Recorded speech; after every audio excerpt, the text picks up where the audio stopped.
On a cold morning, a baker noticed a beggar outside his shop. Frost clung to the windows. The street was quiet, the world still waking. Every day, the same man watched him bake, but never asked for food. He sat with hands tucked into sleeves, eyes steady, patient. Inside, the baker folded dough, dusted flour over the counter like new snow. He tried not to stare, but the man's silence kept tugging at him. One day, the baker walked out and handed him a loaf, warm and bright with steam.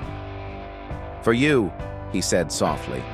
The beggar smiled faintly, small, careful, like he'd forgotten how. He nodded once, holding the bread as if it might disappear. After that, mornings found them both in their places. The baker at the oven, the man on the bench with a grateful nod at sunrise. Sometimes the baker brought a second loaf or a slice with butter. Sometimes the beggar whispered, "Smells good," and the baker laughed. Weeks passed. Routine became quiet companionship. No promises, no questions, only warmth exchanged in the cold. One morning the bench was empty. The street felt larger, lonelier. The baker wiped his hands and waited, listening for footsteps that didn't come. He checked the alley, the corner, the bus stop. Nothing. The absence settled like ash. By noon, unease had grown roots. He set aside a loaf just in case. He wrapped it carefully, as if it were a promise. Then a letter arrived, cream-colored, edges soft, his name written in a slow hand. He broke the seal with flour-stiff fingers. It read, "Thank you for feeding my body and my hope." The words were plain, but they trembled in his chest.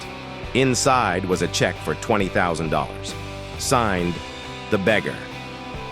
The baker stared, breath caught between disbelief and something like awe.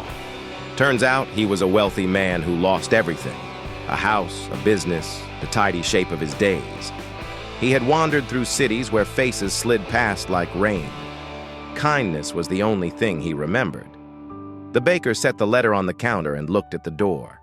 He pictured the bench, the quiet nod, the way the steam rose into cold air. He thought of all the loaves he had baked, all the mornings he had measured and weighed. Some things are counted in grams, others are counted in grace. He stepped outside with a fresh loaf, placed it gently on the bench. A small ritual, a thank you, a hope carried forward. A passerby paused, reading the card he'd tucked beneath. "For whoever needs it today." The wind